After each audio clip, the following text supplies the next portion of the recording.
Hello friends, welcome back to my channel. आज की इस वीडियो में हम डिस्कस करेंगे रीजनिंग के कुछ इंपॉर्टेंट क्वेश्चंस जो कि आगे आने वाली DSSS पीआरटी एग्जाम के लिए काफ़ी यूजफुल रहने वाले हैं। तो वीडियो को स्टार्ट करते हैं अपने फर्स्ट क्वेश्चन के साथ। फर्स्ट क्वेश्चन है, हमारे को मिसिंग नंबर बताना है, सीरीज दे रखी है। डिफरेंस निकालेंगे ना अगर फर्स्ट टू टर्म्स का, तो ये आ रहा है 256। ठीक है।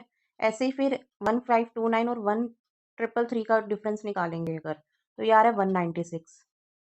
करेक्ट। ऐसे फिर अगर आगे का करते हैं तो 144 का डिफरेंस आ रहा है। मतलब जो डिफरेंस है ना वो किस तरीके से, 16 का स्क्वायर माइनस करा, फिर 14 का स्क्वायर माइनस करा, फिर 12 का स्क्वायर माइनस करा, देन 10 का स्क्वायर माइनस करा। अब जो नेक्स्ट नंबर आएगा ना उसमें हम कैसे करेंगे, जो भी हमारा लास्ट टर्म है 1089, 1089 में से हम माइनस कर देंगे 8 के स्क्वायर को, क्योंकि यहाँ पे 2 लेस हुई जा रहा है। 16 माइनस 2 करा 14 आया, 14 माइनस 2 करा 12 आया, 12 माइनस 2 करा 10 आया, तो 10 माइनस 2 करेंगे मतलब 8। तो 8 का स्क्वायर इसमें से हम माइनस करेंगे। 8 का स्क्वायर होता क्या है, 16, 64, 64 होता है। तो 1089 में से हम माइनस कर देंगे 64 को, जो कि आएगा 1025। तो जो करेक्ट आंसर होगा वो होगा ऑप्शन नंबर 2। हमारे को क्वेश्चन मार्क की जगह क्या नंबर आएगा वो बताना है। अब इसमें लॉजिक क्या लग रहा है, लॉजिक ये है कि जो भी कॉलम वाइज नंबर्स दे रखे हैं ना, उसमें हम क्या कर रहे हैं, स्टार्टिंग के 3 नंबर्स को ऐड कर रहे हैं कॉलम वाइज, जैसे कि 8 प्लस 11 प्लस 14 कर रहे हैं। तो जो भी नंबर आ रहा है उसको हम 3 से मल्टीप्लाई कर रहे हैं। तो जो हमारा लास्ट रो फोर्थ में जो नंबर आ रहा है ना, वो निकल कर आ जाएगा। सिमिलरली यहाँ पर भी अगर हम देखें 12 प्लस 16 प्लस 22 करने पर जो भी नंबर आएगा अगर हम उसको 3 से मल्टीप्लाई करेंगे तो आंसर कितना आ रहा है, 150 आ रहा है। करेक्ट। तो सेम रूल यहाँ पर भी अप्लाई होगा कि 10 प्लस 24 प्लस क्वेश्चन मार्क को जब हम मल्टीप्लाई करेंगे 3 से, तो आंसर कितना आना चाहिए, 168 आना चाहिए। तो इधर से हमारा जो क्वेश्चन मार्क की वैल्यू है वो कैलकुलेट होकर आई है 22। तो करेक्ट आंसर होगा ऑप्शन 4। का क्वेश्चन है, 6 boys ABCD, E and F are sitting around a circular table facing the centre. One boy sits between C and T. One boy sits between A and B. C is not the neighbor of F. A sits immediate left of E. Who sits immediate right of F? So इस data को हम यहाँ से start करेंगे। A six immediate left of E. Suppose अगर A यहाँ पर है तो ई इस पोजीशन पर आएगा, क्योंकि ए जो है ई के इमीडिएट लेफ्ट पोजीशन पर बैठा है। Correct.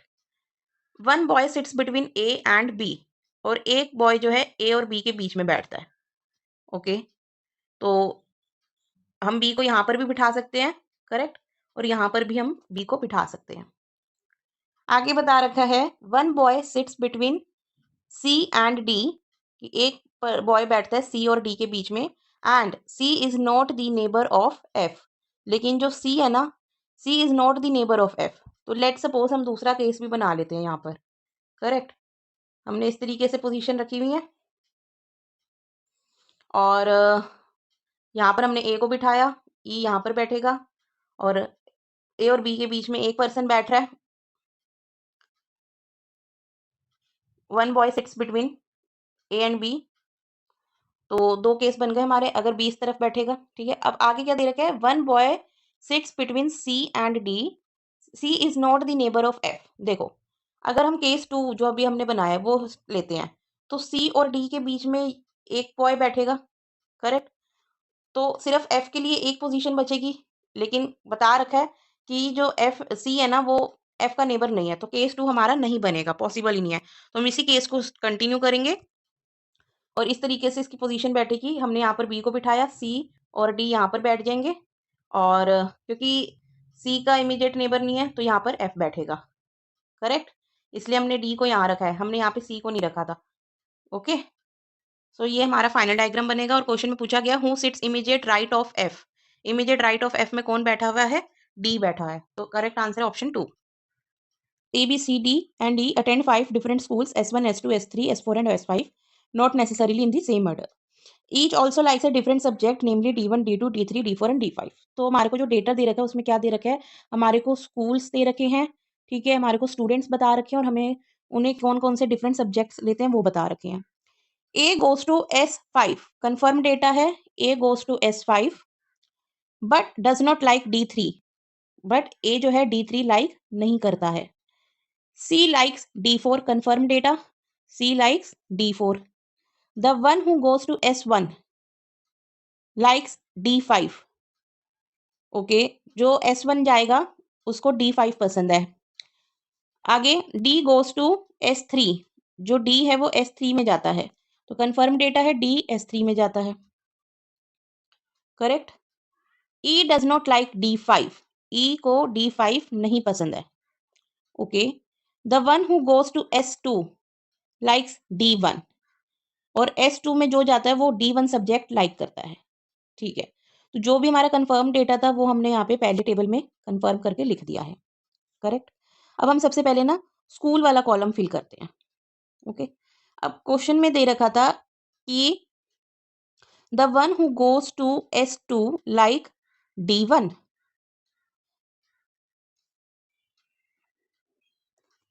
That E does not like D5, E जो है ना D5 पसंद नहीं करता है, करेक्ट। और S1 लाइक्स D5, और S1 को D5 पसंद है, तो मतलब ई S5 यहाँ पर, S1 यहाँ पर नहीं आ सकता। अब S1 के लिए सिर्फ ये 2 प्लेसेस बची हैं, लेकिन S1 को तो D5 पसंद है और यहाँ पर D4 ऑलरेडी दे रखा है, तो हम यहाँ पे B के सामने ऑपोजिट क्या रख सकते हैं, S1 रख सकते हैं। तो हमारा ये वाला कॉलम भी कंप्लीट हो गया कि B को S1 पसंद है, अगर B को S1 पसंद है तो उसको D5 पसंद होगा। तो हमारा ये वाला कॉलम तो हो गया कंप्लीट पूरा, करेक्ट।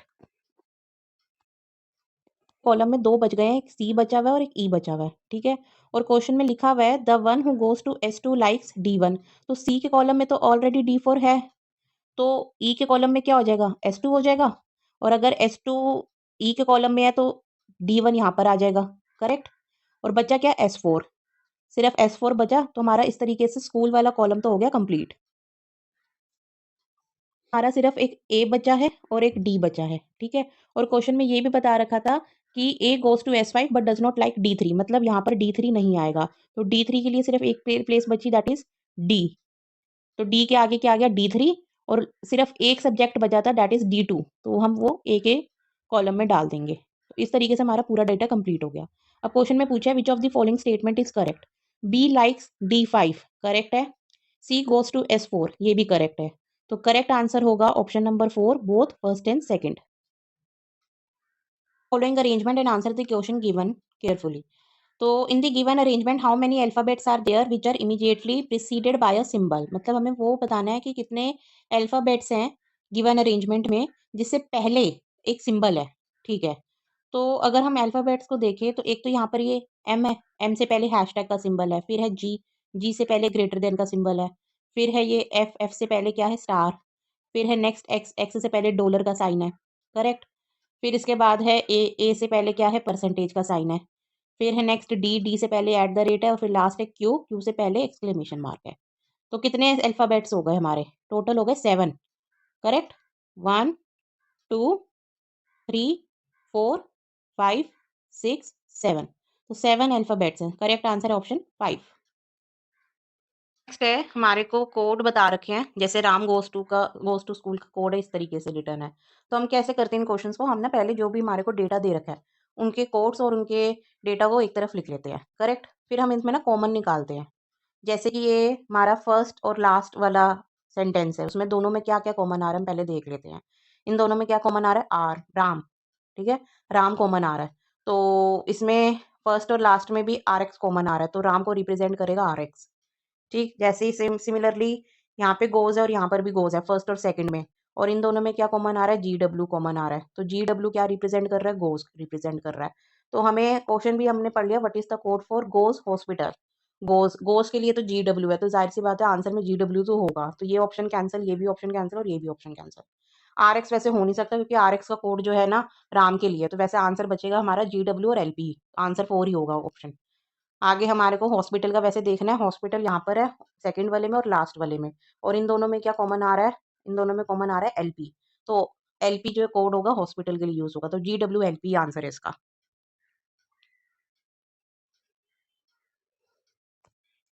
नेक्स्ट क्वेश्चन है, हमारे को स्टेटमेंट और कंक्लूजन्स दे रखे हैं, ठीक है। हमें बताना है कि कौन सा कंक्लूजन जो है वो फॉलो करता है।